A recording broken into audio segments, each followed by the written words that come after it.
Bonsoir à tous, ravi de vous accompagner pour cette nouvelle édition sur Monaco Info. Voici les titres de ce journal.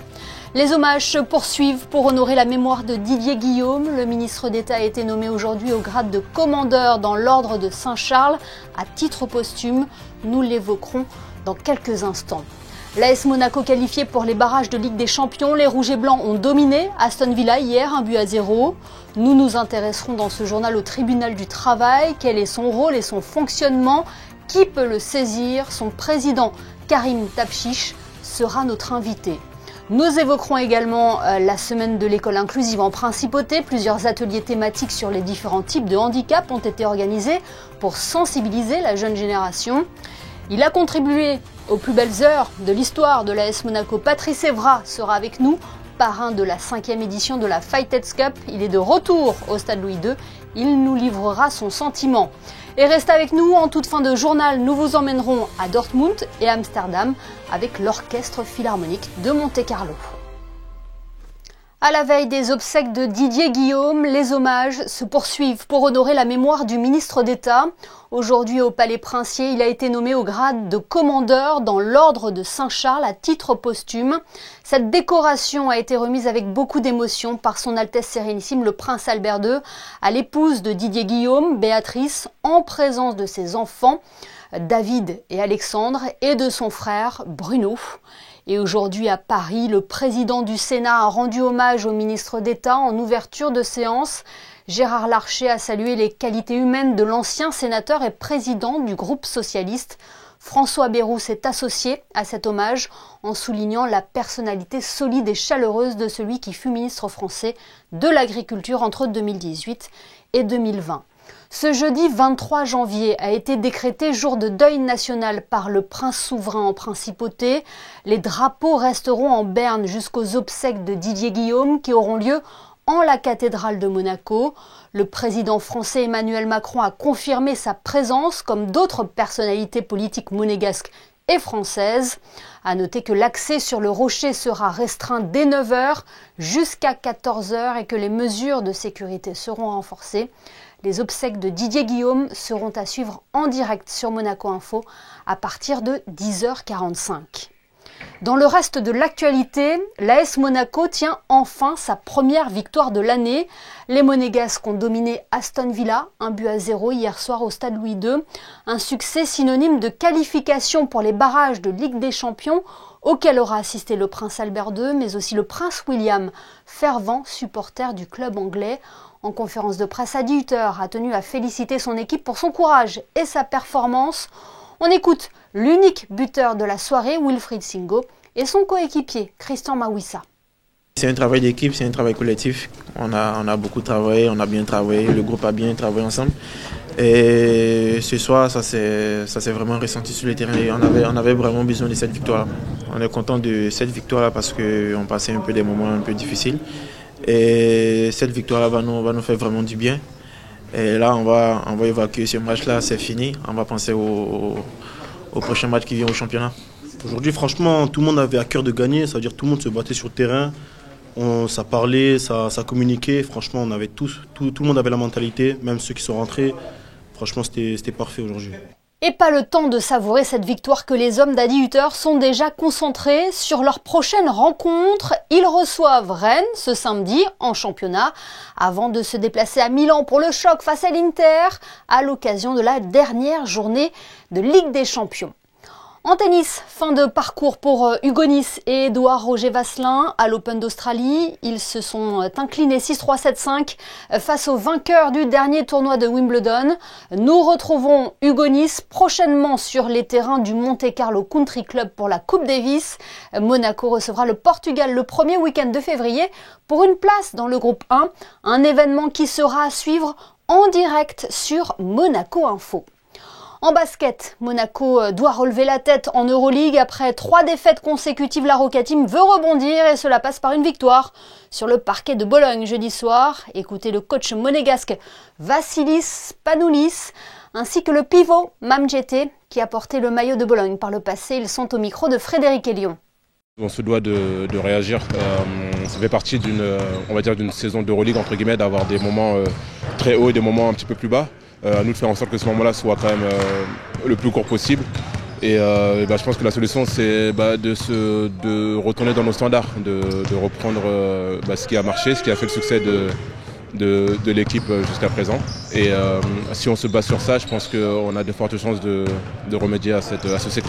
We have to be more concentrated in crucial moments.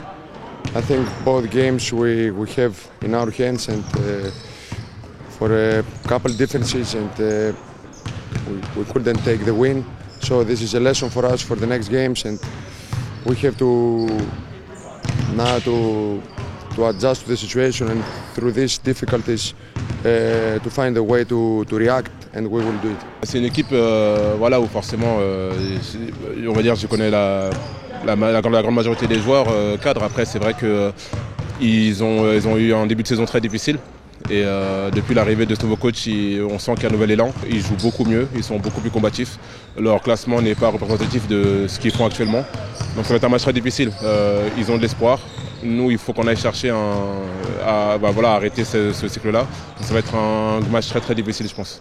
Bologne-Monaco, c'est demain à 20h30. La Roca Team qui a pris connaissance aujourd'hui de son futur adversaire en Coupe de France, enfin presque, puisqu'il faudra attendre le résultat de la rencontre entre Saint-Quentin et l'Asvel qui aura lieu le 11 février prochain. Quoi qu'il arrive, Monaco affrontera un club de Betclic élite en quart de finale. Le départ officiel du rallye Monte-Carlo sera donné depuis la place du Casino. 70 équipages participent à cette 93e édition qui est annoncée comme exigeante à plus d'un titre. Cette manche inaugurale du championnat du monde des rallyes sera à suivre en direct sur Monaco Info, retransmis à partir de 14h avec aux commentaires Christophe Paco et notre consultant Franck Phillips, accompagné de Vanessa Dessier et Frédéric Elion. Nous connaissions le palmarès du 47e Festival international du cirque de Monte-Carlo. Eh bien, les prix ont été remis hier soir lors de la soirée de gala, en présence notamment du prince Albert II et de la princesse Stéphanie. 3 clowns d'or ont été remis cette année, mais aussi un junior d'or, un prix considéré par les artistes comme l'un des plus prestigieux dans le monde du cirque. Le cirque qui a donné des idées aux commerçants et artisans de Monaco, certains ont décoré leur vitrine aux couleurs du festival, leur talent et leur créativité ont été récompensés lundi par l'UQAM. Vous apercevez en ce moment même à l'écran les 3 lauréats de ce concours. Il est temps à présent d'accueillir notre premier invité. Il dirige depuis hier le tribunal du travail. Quel est le rôle de ce tribunal spécifique ? Qui le compose et qui peut le saisir? C'est ce que nous avons voulu savoir ce soir en recevant son président, Karim Tapchiche. Bonsoir. Bonsoir. Vous avez été élu hier président du tribunal du travail. Tout d'abord, quelles sont les missions de cet organisme? C'est la juridiction qui entend et traite les litiges du monde du travail. C'est une organisation similaire à celle du Conseil de prud'homme en France? C'est l'équivalent à Monaco avec les spécificités et singularités monégasques. Oui, quelles sont ces singularités monégasques? Nous sommes une juridiction où les assesseurs sont nommés déjà par ordonnance souveraine. Nous sommes donc 48 membres, 24 membres salariés, 24 membres du collège patronal qui sont renouvelés tous les 3 ans de 50%. Et hier, nous avons fait notre assemblée générale pour faire l'alternance entre le président et le vice-président, puisque pendant 3 ans, la présidence est au collège salarial et la vice-présidence au collège patronal.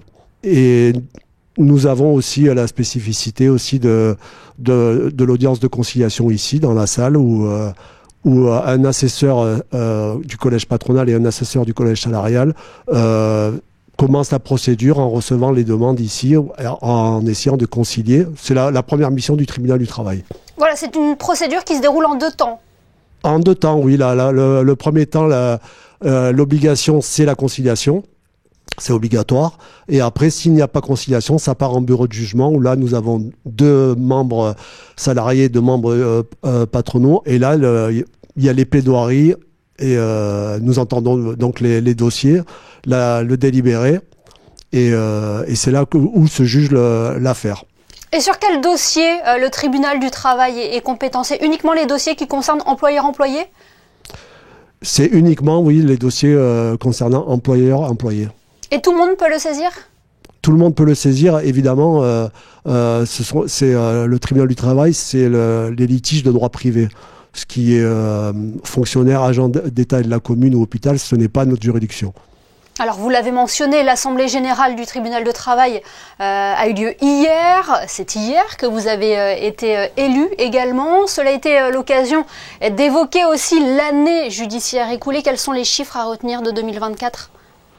Nous avons une augmentation des dossiers, des requêtes, mais nous avons aussi une baisse du nombre d'affaires en cours, avec un gros travail de Madame Coll, qui a fait un énorme travail pour faire baisser le nombre de dossiers en attente. Mais nous avons quand même une augmentation d'à peu près le double des requêtes au tribunal. Qu'est-ce que cela traduit ?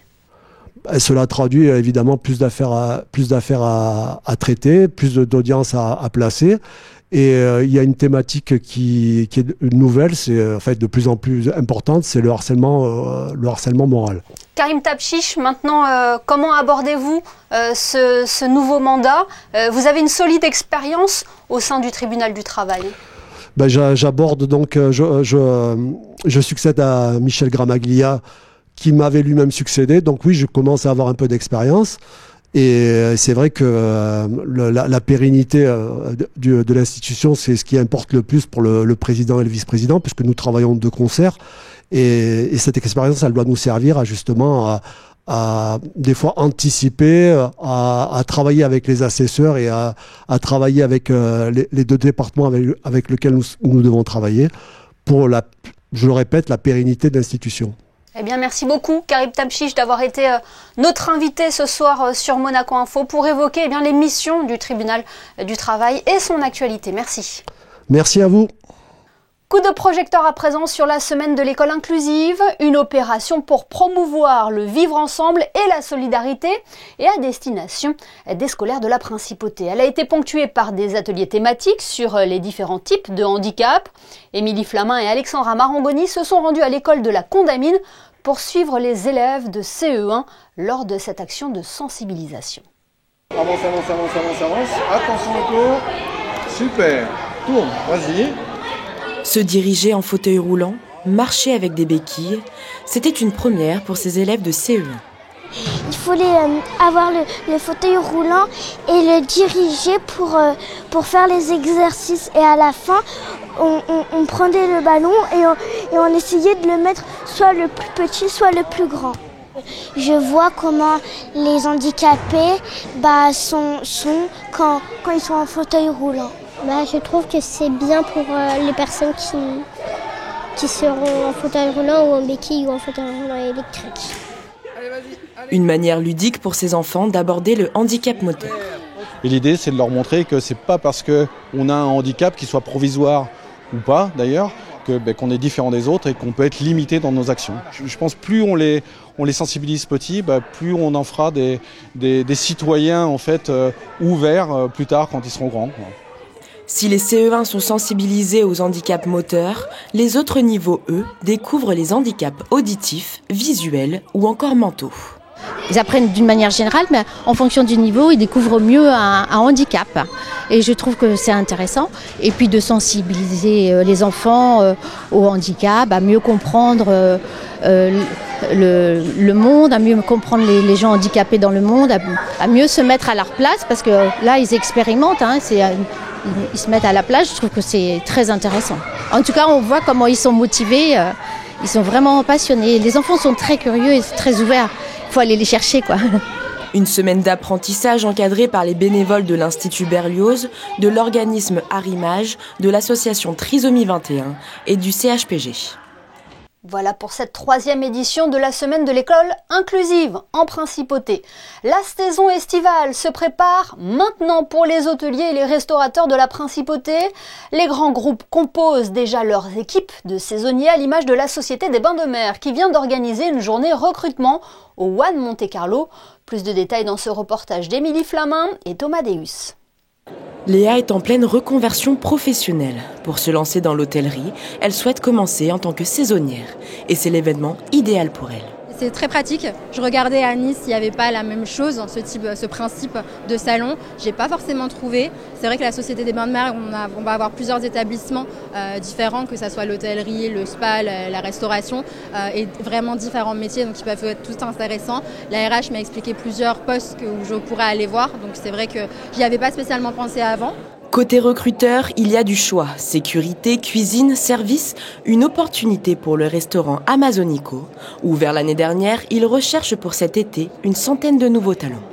Majoritairement de la salle, mais on cherche encore en cuisine et au bar aussi. Le format est très bien puisque ça nous permet de voir beaucoup de personnes dans la journée. Et puis comme vous le voyez, c'est assez décontracté.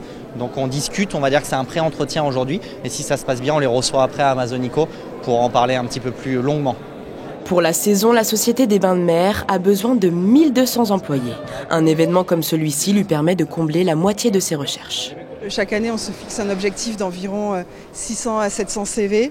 On est bien parti pour aujourd'hui pour atteindre ces objectifs-là. On a rajouté aussi le pôle développement international pour donner de la perspective aussi aux personnes qui souhaiteraient s'expatrier. Et on est sûr que ça va contribuer à la réussite de cet événement. On est toujours quand même dans cette perspective de pénurie de candidats dans certains métiers de l'hôtellerie-restauration, notamment par exemple la cuisine. Et aujourd'hui, c'est à nous d'aller vers les candidats. Et c'est à nous d'aller les chercher. L'année dernière, grâce à cet événement et aux candidatures spontanées, la Société des Bains de Mer a recruté tous les saisonniers nécessaires. Près d'1 million d'euros, c'est le montant récolté par la Fighteds Cup depuis 2020 au profit de la lutte contre le VIH-Sida. Au-delà du match de football qui a opposé d'anciennes gloires du ballon rond cet après-midi au Stade Louis II, les organisateurs ont décidé d'innover cette année en proposant le Barbadjoan Business Club. De quoi s'agit-il? La réponse avec Sarah Nkari et Thomas Deus. C'est une grande nouveauté cette année. À quelques heures du coup d'envoi de la Fighteds Cup, match caritatif qui oppose les Barbadjoans portés par Louis Ducruet et le Cirque FC, équipe formée par sa mère, la princesse Stéphanie. Les sponsors du tournoi ont l'opportunité de rencontrer les entreprises monégasques. Avec tous les sponsors qu'on a réussi à réunir depuis 5 éditions, on avait envie d'ajouter quelque chose à leur offrir quand ils venaient sur la Fighteds Cup. Et donc on a décidé de créer ça en collaboration avec le Monaco Economic Board, une sorte de business club où les entreprises que nous ramenons pour sponsoriser la Fighteds Cup puissent rencontrer les entreprises de Monaco et créer des synergies et des liens qui puissent peut-être à l'avenir créer des collaborations sur le long terme. C'est le cas par exemple de la jeune marque horlogère suisse Emera qui gagne doucement du terrain à Monaco. On souhaite vraiment être implanté ici, c'est vraiment une question d'image. Et puis pour le futur, donc d'avoir des boutiques, d'avoir une boutique ici, d'avoir des produits exceptionnels, exclusifs, d'augmenter aussi notre collaboration avec Louis Ducruet qui nous soutient. On a vu qu'on avait une passion commune pour le Japon, le samouraï.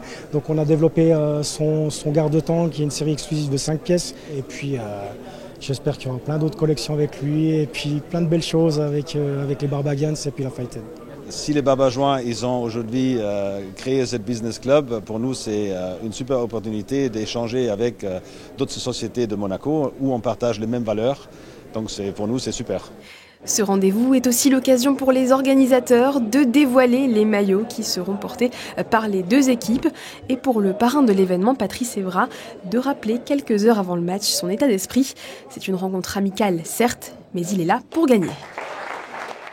Et Patrice Evra que vous venez d'apercevoir dans ce reportage est en duplex avec nous. Bonsoir Patrice.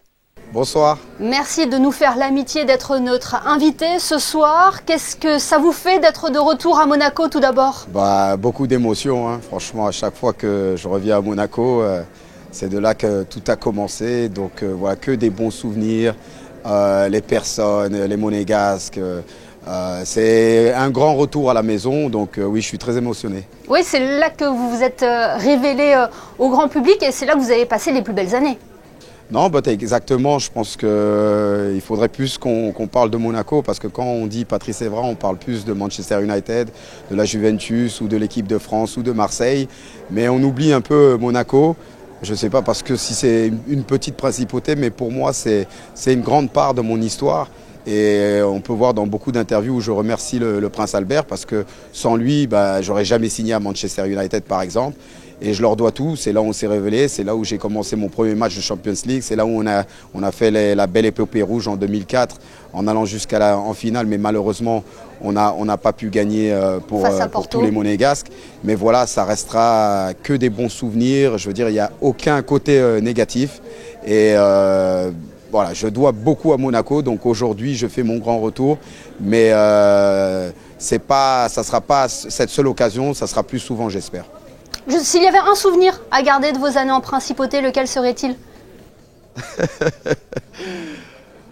Lequel serait-il? C'est un bon et mauvais souvenir. C'est quand je reçois l'appel du Prince Albert après la défaite en Ligue des Champions, où voilà, il me dit on a déconné, on aurait pu faire ça pour son papa. Et ça m'avait énormément touché parce que voilà, j'avais l'impression, il s'était déplacé à Gelsenkirchen, il avait fait l'effort. Donc oui, ça restera ancré dans ma tête parce que à ce moment-là, j'aurais vraiment, et toute l'équipe, plus donné, voilà, pour le Prince Régnier. Ouais, je vais retenir pas que ce moment-là. Les gens, je me souviens que beaucoup de personnes disaient que le stade Louis II était toujours vide. Et quand on a fait ce quart de finale contre le Real Madrid, où tout le monde entier, et même certains Monégasques, nous voyaient perdre ce match, à l'arrivée, une qualification exceptionnelle pour les demi-finales. Donc ouais, c'était ce moment-là, jouer contre les vrais Galacticos du Real Madrid et de gagner 3-1 au match retour. Et aujourd'hui, vous gardez un œil sur l'actualité de l'AS Monaco? Oui, non, bien sûr. D'ailleurs, je ne suis pas très content quand certaines personnes critiquent l'AS Monaco. Je veux dire, il y a beaucoup de joueurs, que ce soit moi, Thierry Henry et j'en passe, Fabien Barthez, ou voilà, sans l'AS Monaco, ils n'auraient pas réussi à faire une telle carrière. Les gens le prennent pour un tremplin. Après, c'est vrai que c'est dommage que ces joueurs se servent de Monaco pour après aller dans d'autres clubs, parce que peut-être il n'y a pas vraiment cet engouement sportif autour du football. Mais je vous prie de me croire que si l'AS Monaco avait gardé tous ses meilleurs joueurs, aujourd'hui ce n'est pas une Champions League, ça aurait été 2 ou 3. Et un palmarès déjà exceptionnel. On va revenir sur la raison de vos présences ici à Monaco, Patrice Evra. Vous êtes le parrain de la 5e édition de la Fighteds Cup. Qu'est-ce que cela représente pour vous? Une grosse responsabilité, un honneur. Je pense que quand ils m'ont contacté pour être le parrain de la Fighteds Cup, je n'ai pas hésité. Vous savez, moi je fais beaucoup de social impact, où je suis aussi un défenseur pour arrêter la violence contre les enfants. Je ne fais pas beaucoup de matchs de foot. Je fais plus des matchs de foot pour des œuvres caricatives. Et voilà, Monaco, tu ne peux pas dire non. Tu ne peux pas dire non. Ma mère m'a toujours appris, plus tu donnes, plus tu reçois. Donc aujourd'hui, c'est une grosse responsabilité. Je suis le premier parrain de l'histoire de la Fighteds Club. Et j'espère qu'il y en a d'autres aussi après moi et qui prendront leur rôle très, très à sérieux. C'est pour ça que ce soir et aujourd'hui, on a déjà fait un cocktail et on va faire le match dans quelques heures, que tout le monde va passer une belle soirée et aider les personnes qui en ont besoin. Mais on le rappelle, ce match est au profit de Fighteds Monaco, association qui lutte contre le VIH-Sida. Merci beaucoup, Patrice Evra, d'avoir été notre invité ce soir. Merci à vous. Musique à présent, une équipe de Monaco Info a suivi le week-end dernier l'Orchestre Philharmonique de Monte-Carlo dans sa tournée à Dortmund et Amsterdam, au programme 2 concerts symphoniques d'exception sous la direction de la chef lituanienne Mirga Gražinytė-Tyla. Le reportage sur place de José Sacré, Thomas Deus et Clélia Renaud.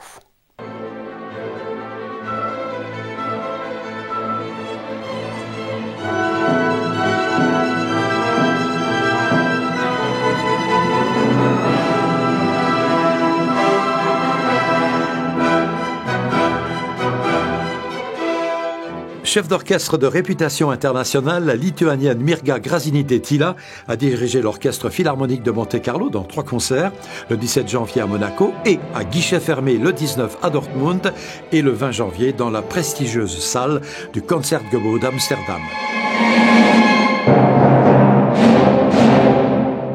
It was a very inspiring week working with Orchestre Philharmonique de Monte-Carlo.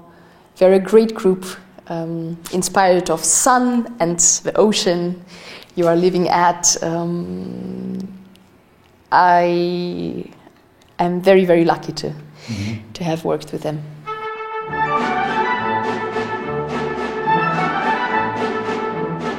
Au programme de ces 3 concerts, la suite numéro 4 de Golden Key de Mstislav Weinberg,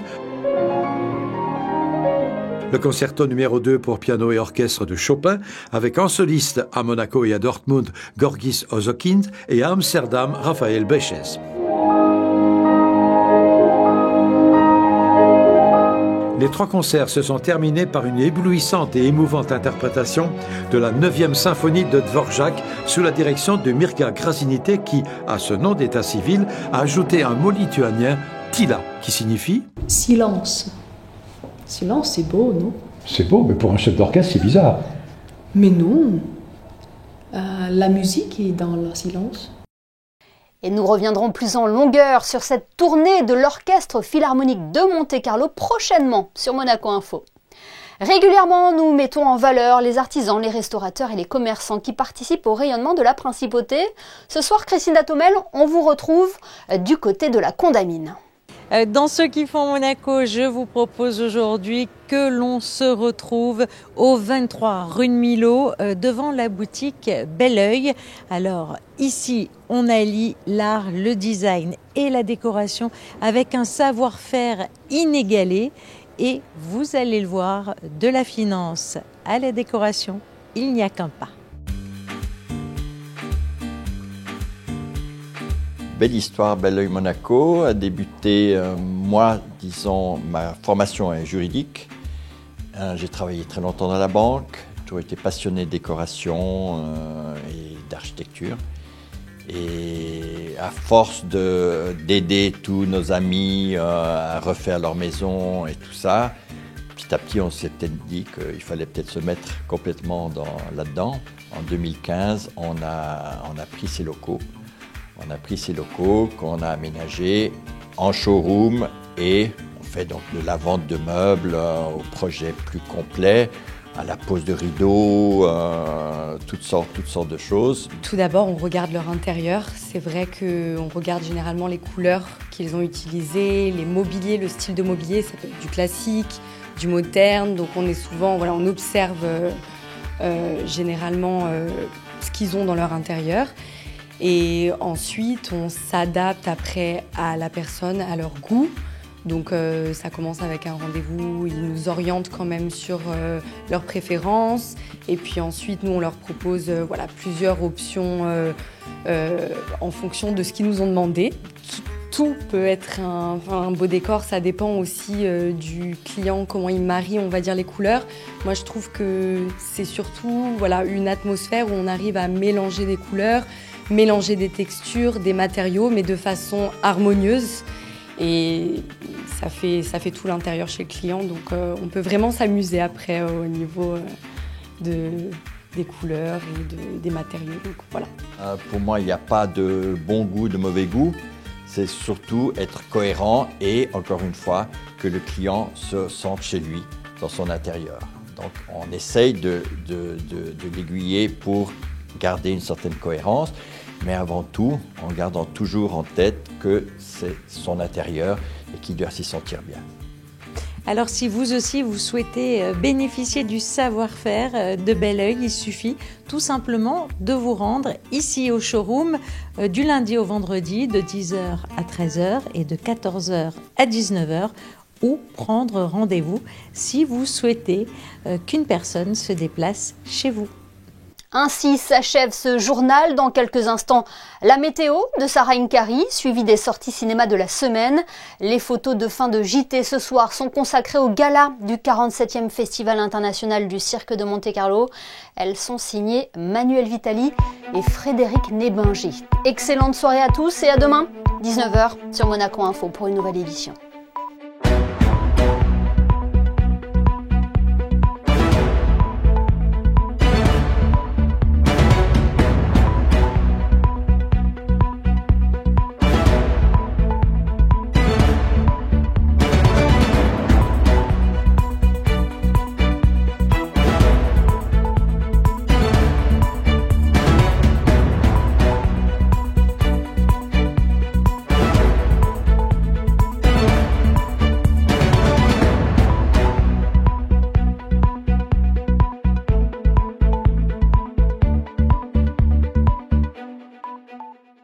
Retrouvez la météo avec Suisse Courtage, le spécialiste de l'assurance à Monaco depuis plus de 35 ans. Notre expertise à votre service. Bonsoir à tous, bonne nouvelle après cette journée pluvieuse, une accalmie est prévue demain, pas de soleil mais pas de pluie non plus au programme. Le ciel restera couvert et les températures varieront de 9 à 12 degrés, c'est légèrement supérieur à ce que nous avons connu aujourd'hui. Enfin pensez-y, ce jeudi nous fêterons les Bernards et nous célébrerons la journée mondiale de la solitude, l'occasion de sensibiliser autour de ce fléau et de se rapprocher des personnes qui en souffrent. C'était la météo avec Suisse Courtage, le spécialiste de l'assurance à Monaco depuis plus de 35 ans. Notre expertise à votre service.